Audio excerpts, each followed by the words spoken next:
I didn't always say men are trash. Not out loud, anyway. At first, it was more like an eye roll when my boss called me sweetheart in meetings, or when some Tinder date launched into a monologue about crypto and never asked me a single question. It was a quiet thing, my cynicism. A low burn. But life turned up the heat slowly. A cheating ex here, a hand on my thigh at a work party there. Until I was fire. Until I was steel. Now, I say it plainly. Casually, like a greeting. Men are trash, I muttered into my wine glass one Thursday night as I sat across from Maya at our usual booth, the red vinyl cracking beneath us. She snorted, raising her glass. To garbage day. Clink. I liked the clink. It made it feel like we were winning something, like there was solidarity in the damage. It was late when I left the bar, maybe close to midnight. Maya offered to walk me to the station, but I waved her off with a half-drunken smile and a cigarette behind my ear. I liked walking. The way the city hummed just beneath its breath. I liked the solitude. I liked the control. But halfway down Mercer Street, I felt it, the tightening in my chest, that sixth sense that every woman knows too well. The sound of footsteps just a hair too synchronized with mine. The flicker of shadow just out of rhythm with the rest of the city. I didn't turn around. I just walked faster, shoulders squared, keys threaded between my fingers. The way we were all taught to do. Then I heard it. Hey, you okay? My heart seized. I spun, ready to unleash whatever I had to, scream, strike, run, but what I saw made me freeze. He wasn't close. He stayed a good 10 feet back, hands up slightly like he was trying to show he didn't mean harm. He had this look cautious, maybe even a little nervous. Not predator nervous. Just human. I'm not following you, he added quickly. I just saw that guy back there. He was watching you. My gaze flicked past him. There was a man leaning against a bus stop, pretending to scroll on his phone. He looked up as if on cue, then looked away. I don't need help, I said firmly, taking a step back. Got it. Just he scratched the back of his neck, looking off to the side. Do you want me to walk with you? Just from a distance? So you're not alone. That should have made me roll my eyes. But something in his tone caught me off guard. It wasn't Savior Why. It was awkward. Honest. I studied him. No flashy clothes. No swagger. Just a black hoodie, jeans, and scuffed sneakers. Hair a little messy. Like he didn't think much of himself. I shrugged. Fine. But no closer than that. He nodded like I'd just given him military orders. And so we walked. The silence between us wasn't tense. Just present. A few blocks in, I said without looking at him, you do this often? Patrol the streets looking for damsels. Only on Thursdays, he replied. Dry. Deadpan. I smirked in spite of myself. Lucky me. He didn't laugh. Just said, I'm Liam. I didn't answer. Didn't want to give him my name. Not yet. But I glanced over. He kept his distance, eyes on the sidewalk like he didn't want to make me feel watched. That was new. By the time we reached my block, the man from before was gone. I stopped outside my building. Liam stopped too. Thanks, I said stiffly. You can go now. He nodded. Good night. And then he turned and walked away. No ask for my number. No creepy lingering. No weird compliments. Just gone. I stood there for a second longer than I meant to, watching his back as he melted into the dark. Watching his back as he melted into the dark. I should have just gone upstairs. Locked the door. Brushed my teeth. Slept it off. Instead, I stood there a while longer, pretending to fiddle with my keys while my brain chewed on the encounter like a dog with a bone. Liam. A stranger with decent shoes and kind eyes. And boundaries, real ones. That part stuck with me more than I wanted to admit. The next morning, I brushed it off. Easy. Just a guy being decent, nothing to write poems about. Men could manage basic human decency once in a while. That didn't mean anything. Still, I thought about him more than I should have. His voice low and a little unsure. Like he was careful with the way he occupied space. Like he didn't assume he deserved it just because he was breathing. That weekend, I went to a friend's birthday at a rooftop bar in Soho. A guy named Ian with 2 white teeth offered to buy me a drink. I said no twice, and he still tried. I finally snapped, no means no, even if I smiled the first time, and he walked off with a muttered, bitch. Back to normal, I thought. Garbage day. Again. The city doesn't let you linger in thoughts. It moves too fast. Noise, lights, errands, train delays, it all rolls forward, demanding your attention. A week passed before I saw Liam again. I was balancing a tote bag and an iced coffee outside my laundromat, trying to wrangle a rogue sock off the sidewalk, when I heard it. Hey! I turned. It was him, same hoodie, same scuffed sneakers. Same calm presence, like he somehow made the air quieter just by standing in it. I straightened, half expecting some line about fate or serendipity. But he just nodded at the sock dangling from my tote. You dropped a soldier. I snorted. Fallen in the line of laundry duty. He smiled, barely. One of those half-smiles that looks borrowed, like it wasn't used often. I didn't think I'd see you again, he said. I shrugged. Big city. Weird coincidence. He scratched behind his ear. You live around here? I hesitated. Then, sort of. You. Over on Atlantic. I work at that bookstore on Montrose. The one with the crooked window. I knew the place. Smelled like old pages and cinnamon tea. I'd been once. The guy behind the counter was reading Baldwin and didn't look up the whole time. You work there? I asked, surprised. He nodded. Most days. Thought you'd be a bouncer or something. He raised an eyebrow. Because I walked you home? I blinked. No, I mean just. I don't know. You have that quiet but don't mess with me vibe. I read poetry when it's slow. Oh. Right. A sensitive bouncer. He chuckled. You never told me your name. I waited in my head. Then sighed. Anna. He nodded like he was storing it away somewhere careful. Well, Anna, he said, glad the sock survived. And with that, he tipped an imaginary hat and kept walking. No numbers. No follow-up. Just a moment, then gone. I told myself it didn't matter. Just a guy with good timing and bad fashion. Just a glitch in the matrix of trash men. But the next day, I went back to the bookstore. I told myself I needed a new journal. That was half true. He was behind the counter, wearing a t-shirt that said Books, Brothers in faded letters. When he looked up and saw me, something flickered across his face. Not surprise. Just something softer. Recognition with a heartbeat. Lost another sock? I shook my head. Here for a notebook. And maybe a poem. You want a recommendation? I nodded, and he walked out from behind the counter, leading me through the maze of shelves. His fingers brushed book spines like they were friends. He handed me a slim, dog-eared book. Ocean Vuong, he said. He'll punch you in the heart and make you say thank you. I flipped through it. The pages felt warm. When I looked up, he was already back at the counter. No pressure. No eyes hovering too long. Just him, and the quiet hum of a life he didn't need to prove. I bought the book. He tucked a receipt inside without a word.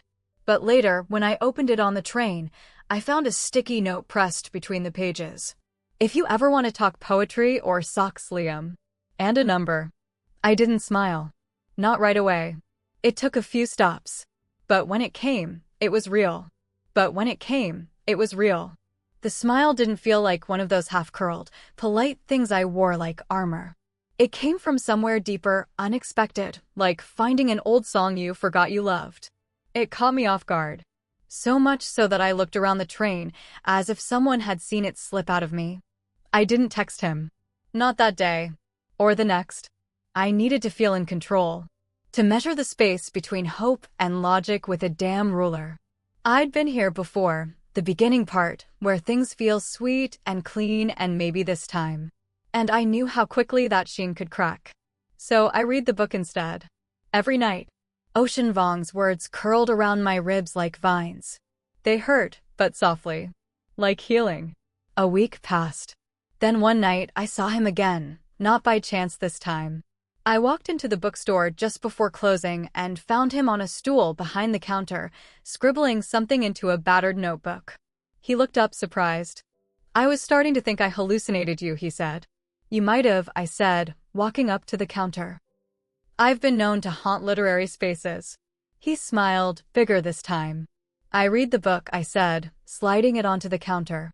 Cried in public. Thanks for that. It's not real poetry unless it wrecks you a little. We stood there in the warm hush of the store, the air filled with the scent of old pages and cinnamon dust. I realized I liked how the silence between us wasn't empty. It felt like room. Like breath. Do you want to get coffee sometime? I asked before I could talk myself out of it. He blinked. Then smiled again, slower. Yeah, I'd like that. We went to a little corner cafe a few blocks over, the kind with mismatched chairs and indie jazz humming through the speakers. He ordered a black coffee. I got a lavender latte I pretended not to like but always did. We talked. And talked. Nothing performative. No peacocking. Just stories. Fragments of childhood. Weird dreams. Favorite books.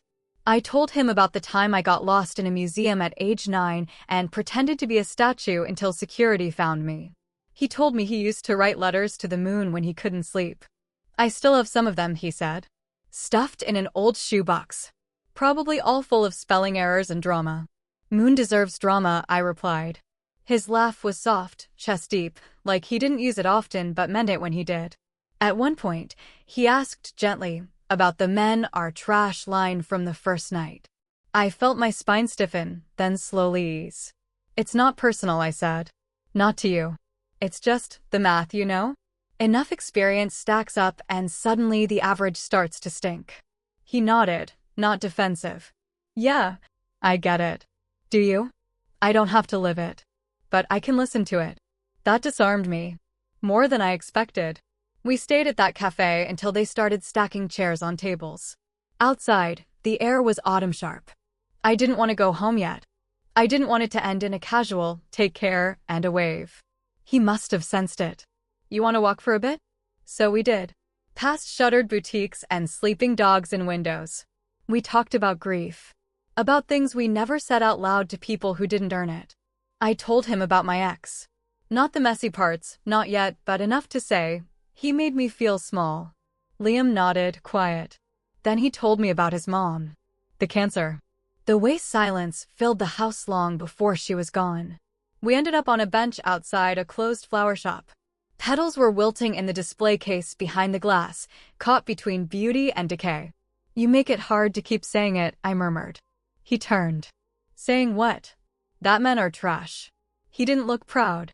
Just said, I'm not trying to change your mind. Just trying not to be part of the pile. And God, that hit something in me. Not in a swoony rom-com way. In a real way. Like, here's someone who sees the wound and doesn't try to fix it. Just stays. When we finally stood to leave, he looked at me, gentle as dusk. Text me next time you want a poem or a bench. I nodded. And this time, the smile came fast. And this time, the smile came fast. Not because I felt flattered or flirted with, but because I felt seen. That terrifying, thrilling feeling of being noticed without being consumed. I'd spent so long flattening myself into bite-sized, manageable versions just to survive in rooms with men, always ready to dodge a compliment that carried teeth, to laugh off a hand that lingered too long. But Liam? He stayed on his side of the silence. Over the next few weeks, we carved out a kind of ritual. Not every day. Not even every other. Just when it made sense. A coffee here, a bookstore ramble there. He once texted me a line of poetry in the middle of a Tuesday. Some people survive by being soft in a world that rewards knives.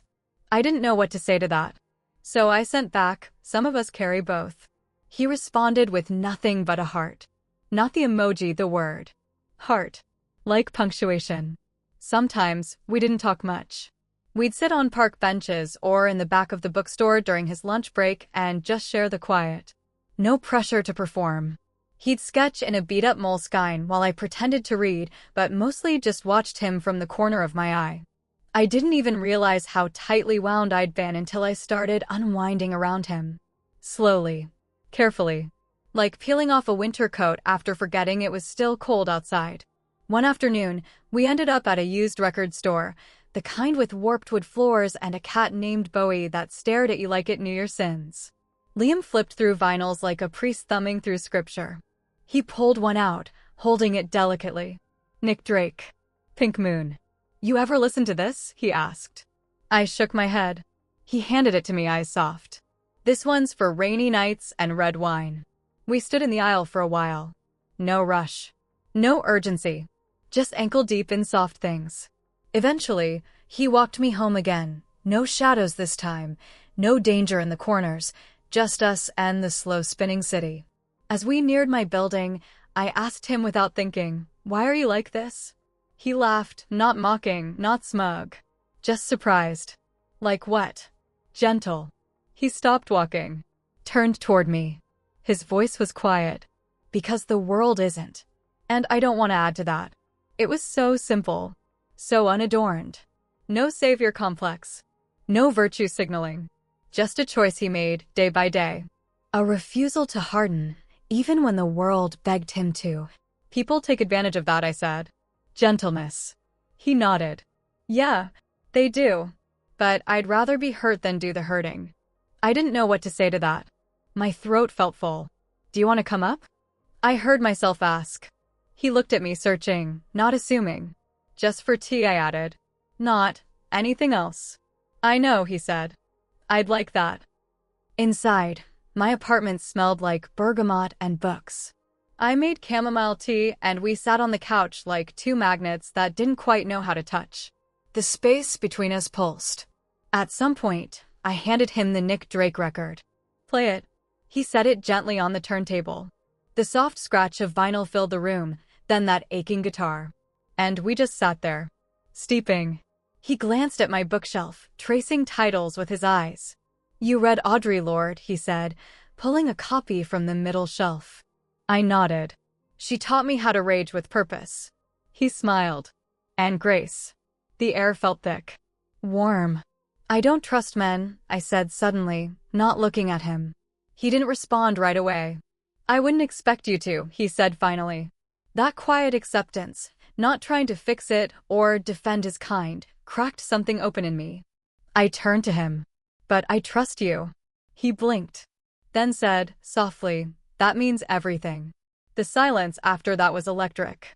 Not the kind that waits for a kiss, but the kind that acknowledges a shift. A tectonic, delicate shift. Something irreversible. He didn't kiss me that night. He didn't even try. He just stayed a little longer, sipping tea, telling me about the time he accidentally set his middle school science lab on fire. And when he left, he paused in the doorway. Text me when you feel like more poetry, he said. I did. That night. I did. That night. Not even an hour after he left, I texted him a line from the book he gave me. Let me be tender, even if the world isn't. He sent back, you already are. You just don't always let yourself see it. I stared at that for a long time. The way he could name something in me without grabbing it. Like he could point at a wound without needing to own it. My heart thudded in my chest like it wasn't sure if it was afraid or just awake. Over the next few weeks, we became something. I wouldn't say we were dating, not in the traditional sense. There were no labels, no Instagram stories, no candlelit declarations. Just long walks, quiet bookstores, park benches, coffee that turned cold while we talked too long. It was all unspoken and unhurried. I remember the first time he touched me, really touched me, was a Wednesday. We were walking past a bakery, and I tripped on a crack in the sidewalk. My tote bag went flying, and as I bent to grab it, I felt his hand steady my arm. It wasn't dramatic. It wasn't even romantic. Just a palm pressed gently to my elbow, firm and brief and grounding. You okay? He asked.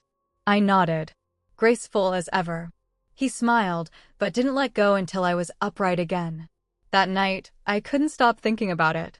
How the touch didn't linger. Didn't presume. He held me up just long enough and then let me go. God, what a rare thing. It scared me more than it thrilled me, if I'm honest. I'd spent so long believing I could only rely on myself, that no one would ever show up and stay soft, stay honest, stay safe. Every past attempt at intimacy came with fine print. Men wanted something. Even when they didn't say it out loud, their hands said it. Their eyes. Their silences. But Liam, he asked for nothing. And in that nothing, he gave more than most people ever had. One night, we were sitting on his fire escape, legs dangling over the edge. Below us, the city buzzed, restless, alive. He handed me a beer and pointed at the moon. I used to think she was lonely, he said. All that space around her. Nothing but cold. And now? He looked at me. Now I think she's just, finally at peace.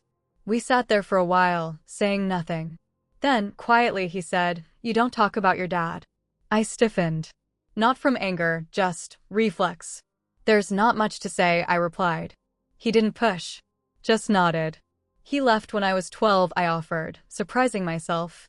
No note. Just gone. I didn't expect the way that sentence hurt to say, even now. It hit like biting into something soft and finding a shard of glass inside. Liam didn't flinch. Didn't interrupt. "My mom waited by the phone for weeks," I added. She didn't say it out loud, but I saw it.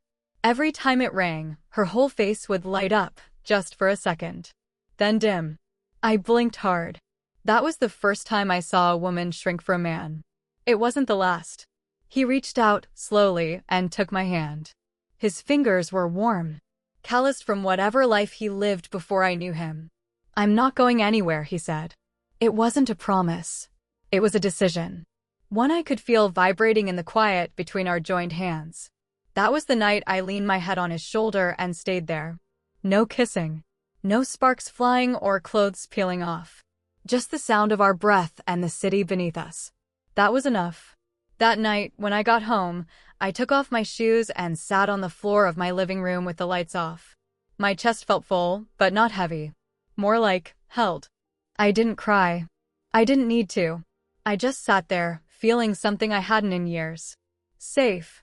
I just sat there, feeling something I hadn't in years. Safe. That word kept echoing inside me, like a dropped marble rolling around in an empty room. Safety. Not passion, not excitement, not adrenaline. Just calm. Just known. I hadn't realized how much I'd craved it, how foreign it had become. Even when I'd told myself I was fine, that I didn't need anyone, it was because I'd forgotten what safety even looked like. With Liam, it wasn't about him rescuing me. He never tried to. That was what made the difference. I didn't need saving. I needed someone who saw me as I already was, sharp, flawed, whole, and chose to stay anyway. That weekend, he invited me to his apartment for the first time. I expected something minimal, a mattress on the floor, a couple of dishes, maybe a struggling houseplant. But what I found was something entirely different. His space was warm, worn in. There were stacks of books in every corner, a record player on a milk crate, and a wall covered in Polaroids, mostly of strangers and odd places.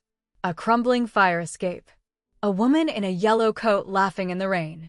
A child blowing bubbles near a subway grate. "You take these?" I asked, stepping closer. He nodded, suddenly a little shy. "Yeah, street shots. Quiet moments. They look like memories that aren't mine," I said, "but somehow still feel familiar." He looked at me like I'd just recited a poem he'd been trying to write. We sat on the floor, surrounded by all the quiet beauty he'd curated. He handed me a photo, a black and white shot of a man leaning against a lamppost, mid-laugh, cigarette forgotten between his fingers. "He died 3 days after I took that," Liam said. I looked up. Not sure how. A woman came by the store a week later looking for him. Said he was her brother. I told her I had this photo. She cried when she saw it. He paused. Said it was the first time she'd seen him laugh in years. My throat tightened. "You gave it to her?" "Of course," he said. "It wasn't mine anymore." There was something about that, the quiet integrity of it, that made my chest ache. I told him things that night I hadn't told anyone. About the professor who used to accidentally brush my thigh during office hours. About how I started carrying my keys between my fingers before I even started wearing a bra. About the time I laughed too loudly at a party and a guy said, "You're hot when you forget to act like a feminist." He didn't interrupt. He didn't try to outwoke me or apologize on behalf of all men. He just sat with it. Held it. At one point, I said, I used to think vulnerability was a trap. Like if I opened the door even an inch, someone would shove it open and never leave. He looked down at his hands. "Yeah, I get that. But you don't make me feel like I need to bolt it shut." His eyes flicked to mine, gentle and searching. That means more than you know. There was a long pause between us, but not a gap. A bridge, maybe. I've been wanting to kiss you for weeks, he said. My breath caught. Not from shock, but because of how soft the words landed. No pressure. No leaning in. Just an offering. So I leaned first. It wasn't fireworks. It wasn't wild. It was slow. Intentional. Like the first brush of sunlight after a long, dark season. His hands were careful, holding the sides of my face like I was something precious, not fragile, but rare. When we pulled apart, neither of us said anything. We didn't need to. That night, I stayed. Not because he asked, but because I wanted to. For the first time in years, I wanted to stay. We didn't sleep together. We didn't even sleep much.